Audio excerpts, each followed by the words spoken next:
can we talk about what's big? That we've been approached to have our podcast live at a conference. This is like what real podcasters do. They go out on the road. Go on the road. We're going to have the big puffy chairs. We're going to have the intro music. We're going to have the lighting. Is this it? Have we made it?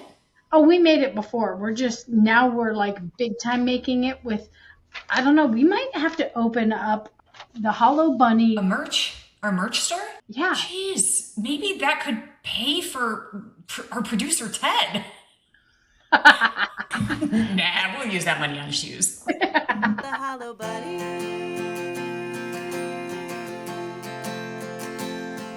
And we all feel hollow sometimes. Greetings and salutations, and welcome to the Hollow Bunny Leadership Podcast. I'm Kristen Ziman, and I'm here with my calibrated and candid co-host, Sylvia Moir. That's rad. I feel like I know candid, which, of course, the calibrated is intriguing. What an alliteration you gave for us to chew on today. Thank you. You know, calibration is precise, and I find you to be very precise in your thought process. And I couldn't use the word precise because, as you know, I'm a big fan of alliteration. So This is what you got today. You got calibrated. So let's see if that calibration will continue through the rest of the podcast. That's on you. Okay. And I'll be precise and prickly.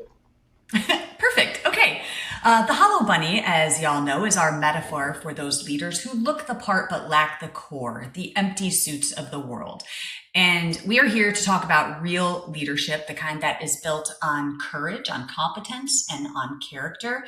But this isn't just for cops. It's for anyone looking to lead with impact, to challenge the status quo, and to fill their own bunny with something meaningful. So here is what we're going to chew on today, Sylvia. I'm about to say something that is going to get me in trouble with every leadership coach on LinkedIn. Are you ready? Oh, I'm ready. Only on LinkedIn? Can you go bigger than that? Can you get in trouble? Go bigger. Get in trouble with more leadership coaches around. Okay. Please. Yeah, because I'm sure they exist outside of LinkedIn. But be yourself. This is what we keep talking about, this buzzword of authenticity. Be yourself. And I think that we're on to something that it might be the worst advice that we give leaders. There, I said it. Worst advice. Why is it the worst? I mean, I have to say, Kristen, every follower of the Hollow Bunny Leadership Podcast is going to know courage, competence, character is not authenticity. So what you're saying is to have courage and character and competence, you might need to fake it. You might need to be performative. You might not want to be authentically yourself. No, let's unwrap this. And I think that we need to unwrap it in a way that we can both understand it, because there's been some articles that have been released by the Harvard Business Review, and there is a book coming out, and it's basically challenging this idea of authentic leadership. So, before I start swinging, let me just say what I think is actually right about authenticity. Because there's a reason that it caught fire. It's not nothing. Authenticity, yes, builds trust. And when a leader admits, I don't know, or as we talked about in our last episode, when a leader says, I'm sorry, I think that builds trust faster than false certainty ever could. Vulnerability can be courage. And I think, like Brene Brown, who talks about vulnerability, she is right about that. So after decades of the stone-faced, never let them see you sweat leadership, it was really nice to feel as though being human was the course correction that we needed. And so I really think that some of that old guard traditional approach needed to die. So I'm not here to say that authenticity is worthless at all, but I think it's been oversold. I don't know. What do you think about that? there is a compelling case to be made to be who you genuinely are because it's easier, right? However, Yes. I'm not going to talk you out of it because there's also there is a necessity for us to act as we genuinely are. It reduces, the energy that we have to put forward to be performative, to be something that fights our true instincts. Okay, however, I'm not going to talk you out of it because there is a real compelling and strengthening piece to be what is necessary for the team you're leading and for the mission. So I'm not going to talk you out of it. Okay, good. I'm So not. let's unwrap some of the things that people are saying. But you know what you just reminded me of when But I was at a conference and Jane Castor, former chief of Tampa, now love mayor of her. Tampa, was Love. getting an award, and in the middle of her speech, she had me absolutely roaring because she said, "Always be yourself." And I thought that was really sweet, but her sentence wasn't finished. She said, "Always be yourself unless you're an asshole." And I thought that was really funny. And that's literally what we're getting at here is that your authentic self, maybe, there isn't a place for that. So here is where I will get into the nitty gritty of the body of research that's happening right now. Tomas Chamorro Premuzic. I hope I said that right. He wrote a whole book called Don't Be Yourself. Mhm. And here's what I took from his thesis. Feeling authentic does not make you a better leader. It makes you feel better. And those are two completely different things. And I have not been able to stop thinking about that because the research says adapting your behavior to the moment, like reading the room, adjusting how you show up, For sure. often reads more trustworthy than rigidly being the real me, being myself, and that, who I am authentically. And I think sometimes that comes across as fake. So I liked what he was saying there. Does that land with you about adapting your behavior moment to moment? Of course it does. And it will resonate with everybody who's listening to this. Here's the thing that's coming up for me. One is we've misunderstood what authenticity means. Be authentic, bring your whole self. I think what happens is this is reflective. This whole movement is reflective of folks not diving in to get through the meaning of the word, right? They're not getting through the meaning of the word, not diving into what does it actually mean. Someone has taken it and they've taken just the cream on the top, just the top layers. Authentic just means be your whole self. And I just think it's Mm-hmm. crap. In our last episode, I said something kind of crude, which is you said, "Hey, Sil, what about this? You're only as good as your weakest link." And I said, "Fuck that. We're supposed to develop people, sure. But then there's a point where you cut out the link and you just make the chain stronger." Okay. Now, Yes. would I have said that if I was just, I don't know. Maybe that is being authentic. I just think Yeah. what we've done is we have diminished the strength of what was being offered, and we have not really your example of, hey, you read the room. We adjust in a number of things: how we dress, how we speak, the posture that we use, the language, the cues for communication. Those are adjusted for the environment. So Mm-hmm. I'm not going to argue with you too much on this. So I'll just say it resonates, and I think it would resonate with folks because they get to adjust for the environment, and that breeds success. Yeah, and I think you're right. I don't think that there's going to be a lot of pushback here. I think basically what we're talking about is semantics as well. Be authentic. To me, that's just a Sure. word salad. Bring your whole self to work, a word salad. Yeah, I totally get that. And I think there's one thing that's coming up for me and, be authentic, be yourself. But what if you don't know exactly who you are. And I can remember struggling with that identity as I was coming up in my police department because I was trying to emulate everyone. I thought that I had to act a certain way, like this sergeant and, the collective sergeant. I had to, think like them and, act like them. And as I moved up the ranks, I remember that, there was this image, and I finally realized that I was chasing something that wasn't real, trying to emulate others. So I think that a part of this, it's hard to be authentic when you genuinely don't know who you are. And then that kind of brings me to my second thought that just popped into my head, is that we are constant becoming.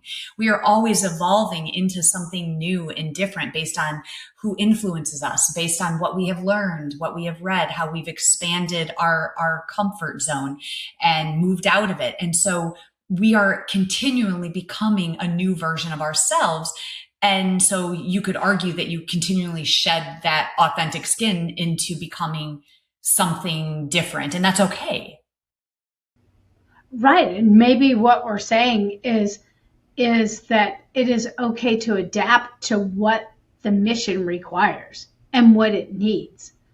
And I do, what's coming up for me, two things that are coming up is I recall getting real criticism during COVID as when I was serving as a police chief we went into a different kind of tempo.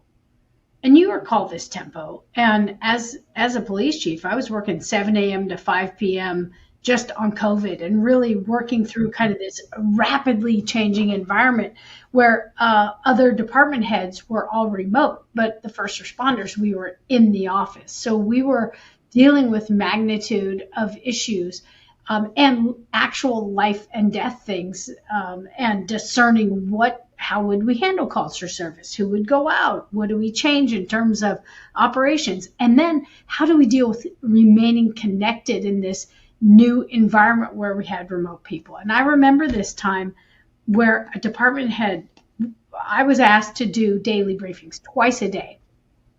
And you can imagine that we went into ICS mode, like incident command mode. And it was, this is what's happening, please report out. And I would report out, and it was very factual, really removing a lot of the emotion to be kind of the just steady, calming influence. Well, someone said, oh, you're not your effervescent, connective self. And I thought, are you fucking kidding me? Like, what is before us is so enormous, and it's changing almost by the hour. And what we had to be was just the solid, steady folks. And someone actually questioned, my authenticity. Yeah. And so I do think this word salad, the not understanding what that actually means, this kind of definition of authenticity has been diluted. And what you and I are saying is it's likely bullshit, just as like work-life balance is bullshit. And a lot of the things that we talk about are utter bullshit. And so what we're going to do is we're going to compel folks to reconsider what that means and to be okay with adjusting themselves for what fits the leadership imperative of the time that they're in the organization they're in. So what I hear you say during COVID is you put on your game face and people were like, wow, what's wrong with you? Can I tell you what I was doing during that time, those Zoom calls? Please. We had a standing Zoom call with the department heads and the mayor and the health department and everyone at 4:00 every day. We had to get on a Zoom together. And so while we were on the Zoom, I would take my phone and overlay my Snapchat filters and turn people into cavemen and into Shrek. And I would record it, and I would send the mayor and the chief of staff like videos of them with my Snapchat filters. So I remained relatively authentic during that time. Does authentic mean ridiculous? Okay, I'm buying it? Because I am literally ridiculous. You are I'm like not even 9 kidding. years I'm going to old. send you those. I'm going to send you the videos that I took because they are my pride and joy. I save them on my phone my to God. this day. My But- team wasn't so playful. I tried playful, didn't land. Because it was serious. This is why I'm ridiculous, because it was a very serious time, but I couldn't help myself because I thought this is just really funny. And it really got me through it. It amused me. And yes, so I didn't mean to make something so very serious into something that is ridiculous, but it simply was. Okay, so let me go back to the research or these articles that Okay. I've stumbled upon. I almost think that because this is what we do. We like to really chew on things. And I think that maybe I'm overcomplicating it, because here's what they're saying is that a leader's unfiltered inner weather is not a gift to the team. It's a liability that they have to manage around. Well, And wait a minute. I started, No shit. yes, exactly. So I started thinking about this. That's what I'm saying. I think that maybe I'm overthinking this, because I just think about what it takes for take our jobs, any law enforcement officer, when everything is falling apart and you walk in calmly. That Yes. calm isn't fake. It's composure. It's leadership. And Yes. no matter what rank you are. And and there were times when I was authentically panicking at some times. I can remember a few times where I was like, whoa, I'm in charge here. But if I walked in authentically panicking, that is not helpful in that moment. That is a betrayal of everyone who was counting on me to hold the line. And so nobody wants to say it's not about you, boss. And so I think the second that you make leadership about expressing yourself, then you've stopped leading and started performing. And that's where I think these articles are saying is that being completely authentic as a leader is a betrayal, and it's a betrayal to the people who are counting on you to hold the line. And it's self-indulgent is what they're saying. So it's like they're saying that they're not emotionally regulated. I don't know. I'm kind of now I'm questioning even this whole authenticity questioning.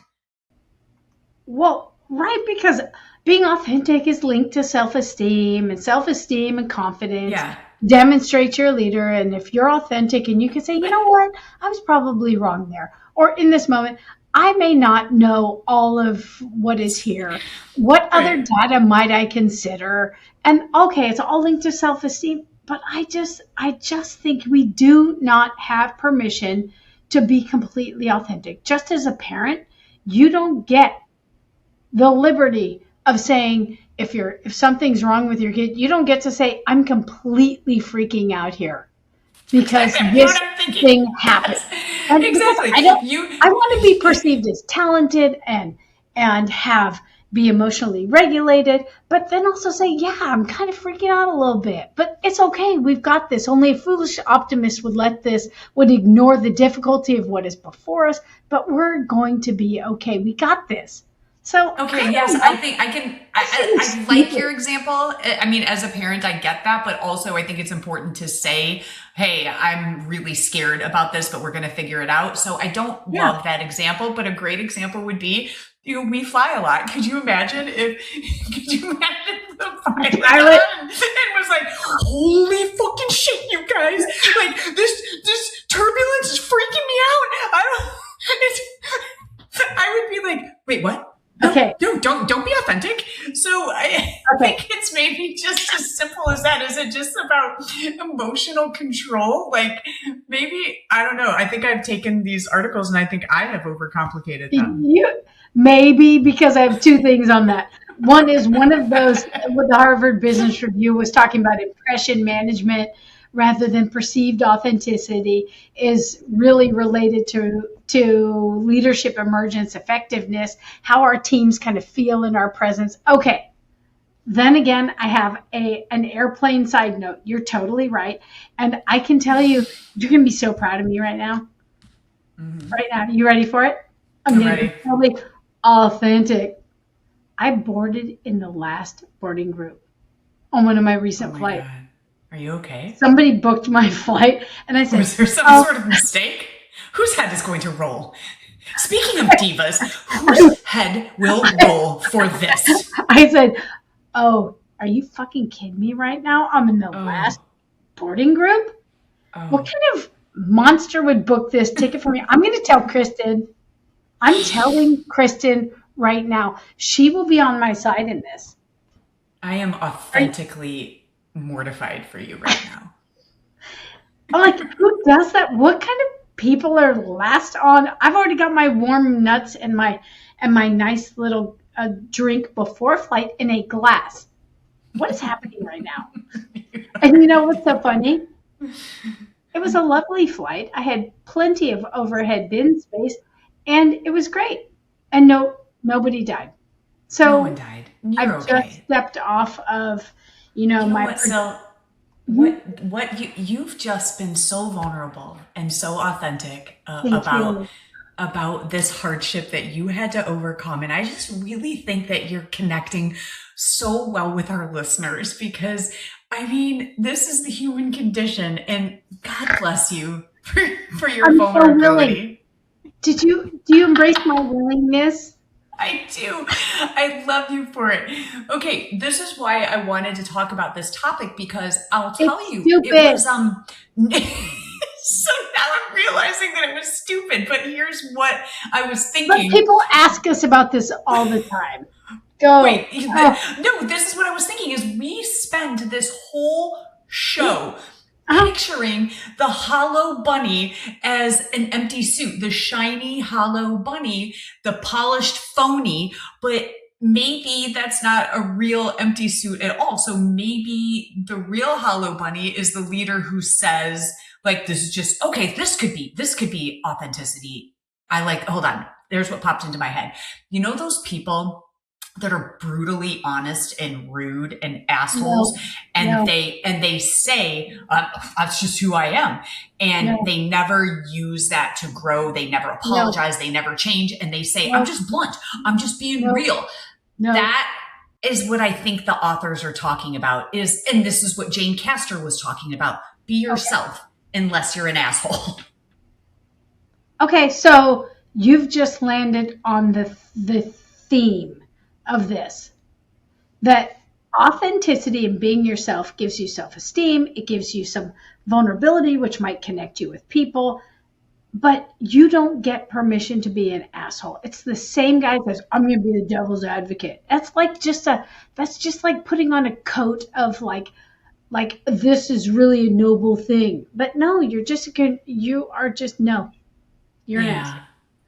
Yeah, and I guess that the whole thing for me is that these authors are talking really about expressing your mood. It's about owning your impact, and those are two opposite things. I think the leader who adapts and owns the effect that she has on people, that's the hard and the real work. And the one hiding behind this is just me, I'm authentic. I don't know. I think that maybe I think they're just being very literal, and all they're saying is they're taking a word and they're unpacking it and repacking it as basically someone who can't control their emotions. And the only thing that is resonating for me about authenticity is that I genuinely, at a certain point in my life, I told myself a story that I was just wired to be like this. And it was involving how I treated people, those closest to me, and the mistakes that I made. And I remember in that moment saying, this is just who I am. I mean, I'm my father's daughter. And it was an excuse. And that, I think, in my mind, was letting me off the hook for this damage in my interpersonal relationship that I was doing. And at some point I had to admit that authentic maybe isn't the word for it. It was just, unintended. And then I made the choice to stop using that as a shield. And I guess that's the difference I'm talking about, is this, being authentically you can really get you in a jam if you declare yourself to be, this is just who I am. So I don't know. That's really the only example that I could come up with, a personal one. Yeah, that'll resonate with a lot of folks, because it's a cloak for kind of introspection and growth, isn't it? And this is where ego's the enemy. I'm going to stand fast, and we've talked about it repeatedly because it's important to talk about. And that is, where might I be wrong? What other data might I consider? That's the scientific mind. That's the, where might I consider other data and consider that how I feel and what I think and what I have examined to arrive at this place and how I show up or a decision or whatever, how might I be wrong? So I guess what I'm getting out of this when folks ask us, hey, can you explore this authenticity thing? We're saying, look, show up as you are unless it impedes the mission, unless the environment that you're in does not call for the way that you're showing up, and unless it offends people. You don't have permission to be that guy. So I'd love to remove this permission, just you be you in that way. If it degrades the environment around you, the connections with other people, the mission that you're trying to fulfill, the innovation of the people, where might you being you be a barrier for people to contribute and to invite diverse inputs and thoughts and exploration? And so I guess I'm saying out of this, I'm revoking permission for people to act as they authentically are if it impedes in one of those ways. And I think that's the leadership lesson for me. It's like to go out and examine self and to examine the environment and say, okay, where might you be you, boo? You do you, boo, or whatever the other things are. Where might I revoke permission for people to show up in a way that might come under this kind of guise of I'm just being authentic, and it's a call to action to illuminate how they're showing up and how they might be impeding the growth of the mission or whatever. Yeah, I like how you succinctly and put that. It was very calibrated. Is actually what that was. I'm not Here's sure. what I took. Here's what I took from it, and this is what I think the bottom line is: values are fixed, behavior is situational. Okay, wait. Yeah. Okay. Values are on full display for everyone through your behaviors. Yeah, So- but behavior still is situational, and so here's what I mean by that. You adapt your delivery, but you never adapt your integrity. So performing composure for your team, that is leadership. I mean, even if you're feeling scared inside, performing composure, it genuinely is leadership. But performing values that you don't actually hold, well, that's fraud. And that is the hollow bunny. And so I think that's what we're getting at here. So here's the test.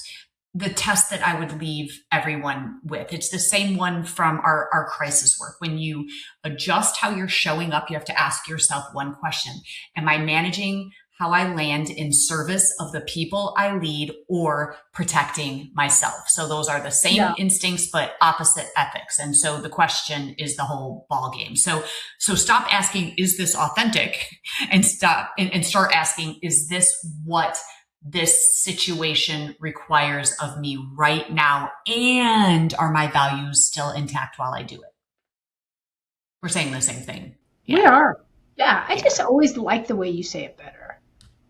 I mean, I just regurgitate what you say. I just change the words and, it just makes me sound smart, That's ridiculous. That's what I do. Hey, do you know Ted has an idea of us getting our tattoos live on a podcast? Again, ridiculous. Oh wait, did you agree? Did you agree to getting a matching tattoo with me? Because I sent you the picture of the one I want and where I want it. I am not getting a tattoo on the back of my neck. No. No, you don't have to get it there. That's where I'm going to get mine. But have you still not made your decision? Yeah, because then when I throw my hair up in a ponytail, I'll have the ampersand right on my neck. Is that like an intellectual tramp stamp? Like you do that and then stop. Like is an that intellectual tramp stamp? Because it's closer to your brain. It's because they're not pulling your pants down. I think. Hold on. I want you to trademark that right now. I want you to copyright that, an intellectual tramp stamp, because it's closer to your brain. Might be the most brilliant thing that I have heard in, I don't know, today. since noon. You're so Intellectual tramp stamp. ridiculous. Yeah. So what I hear you saying is you have not agreed to get a matching tattoo with me. That's all I hear you saying. I'm still considering it. Okay. All right. I'm not going to pressure you. I see. I'm not going to spend all I'm my. authentic. I'm not going to spend all my Hello Bunny sponsor money on a tattoo. A tattoo. I mean, Yeah, that's fair. would That it is be fair. a business expense? Could I legitimately write it off on my taxes? I think that perhaps we could, because it's tied to marketing, maybe. I don't know. That's for someone smarter. But I just think that, listen, you authentically need to come to this decision, and I won't pressure you at all. Okay. Do you want to get a bunny? Should we get a bunny? Like with Mine its would have ear the bit off? Yours would have a Yeah. bite out of its butt. I mean, we all know that. Okay, so let's circle back to the fact that we are going to be us, and our realness, our authenticity, has landed us on a live stage to record the Hollow Bunny. I mean, it's going to be pretty sexy. It's going to be a good time. Yeah, it really is. I mean, a roaring crowd. It's going to be crazy. I mean, we're going to feed off the energy from that crowd. I mean, this is going to be electric. It really is. And if they show up with a shag carpet, like a little rug, like a shag, I might just sit on that. I don't know. Might not even sit in the chair. I'm not sure. Crazy. This is big. Let's think about how it lands. So Yeah. I think it's pretty clear that Ted would have added incredible value today. He would have added authentic value today, Mm-hmm. but he's authentically being himself on the golf course. He is. So there's that. I got nothing more to say about authenticity. I'm struggling because I really thought that this was going to be a great back and forth, but it turns out I'm just annoyed that all these people are repackaging authenticity into something of like, don't be emotional. Well, no shit. Yeah, Like- there's no space for that. And they're also repackaging, don't permit other people to do it either. It's leadership is about courage. Yeah. It's about courage.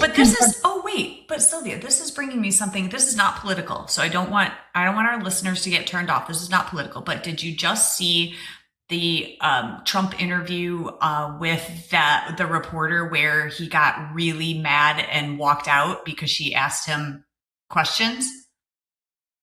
He wouldn't Isn't that let her what talk. reporters do?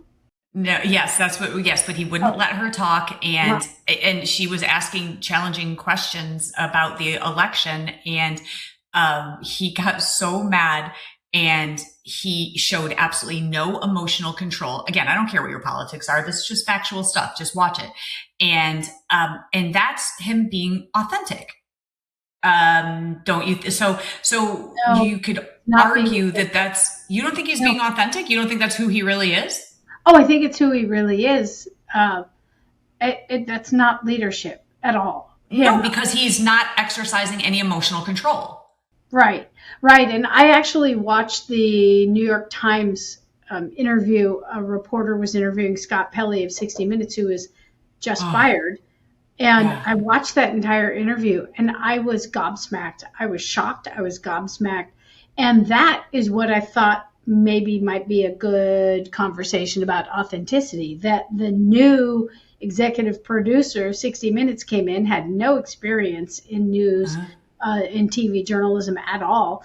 And you have to watch it to hear how he describes the email that came in that said, oh, this is, it's as if 60 Minutes is stuck in time in 1969 and we need to grow. I mean, who says that kind of stuff? If that's authentically you and that's what you think, you do not say that. And so that's why I think I'm energized around this whole authenticity bullshit. It's bullshit. Be who you are for the people, because it's actually not about you. It's not about you. That's right. Not about me. It's about the people and how they feel and how we have effectively managed them being technically proficient, tactically sound, understanding the mission. They insert humanity. They are emotionally regulated. They do all the things that make the environment better and enrich the mission. So no, you don't get to be fucking authentic. I think the whole thing is ridiculous. And then I can't help but urge you to watch that interview.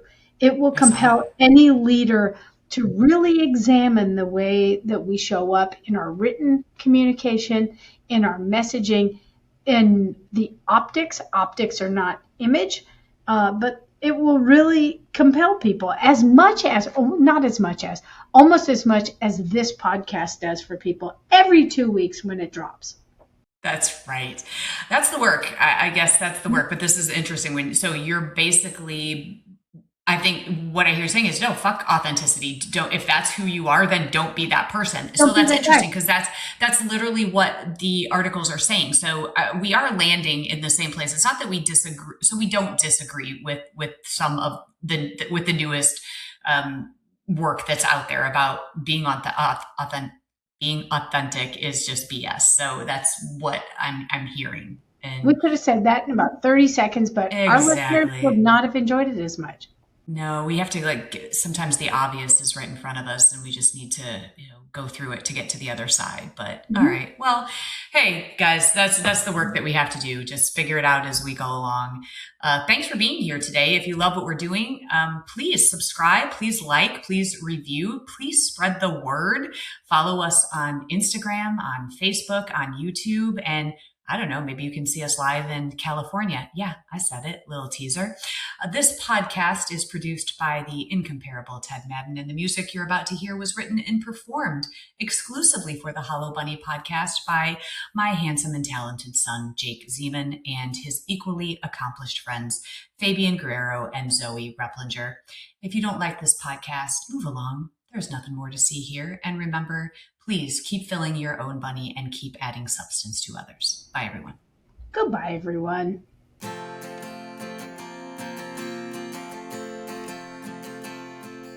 When you look inside, what do you find?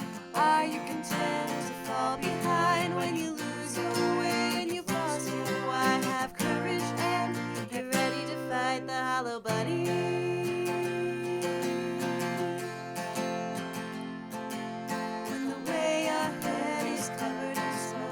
Tired and scared and you're losing hope, you'll open your heart and your eyes as you see a challenge and a question. Why not me to fight the hollow bunny?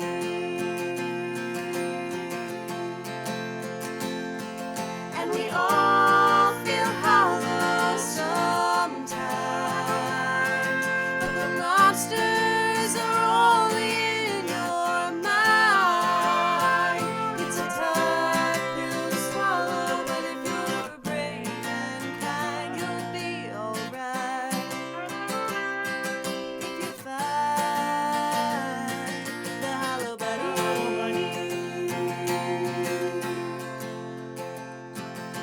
When the challenge ahead scares you to death, you tame the imposter inside instead. To change the world, you've got to start small. It takes a leader to say, I don't know it all, and I know I'm gonna fall, but I'll pick it up and come back stronger. Failing forward and moving onward, doing the hard thing and the right thing, forever fighting the hollow bunny.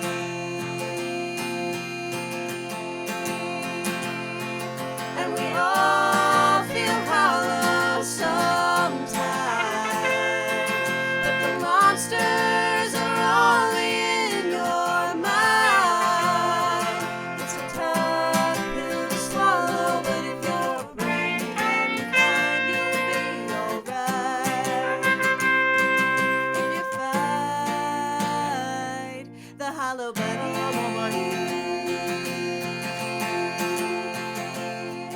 If you're tough on the outside but empty within, something's gonna crack, you've gotta start again. If you're tough on the outside but empty within, something's gonna crack, you've gotta start again. The monsters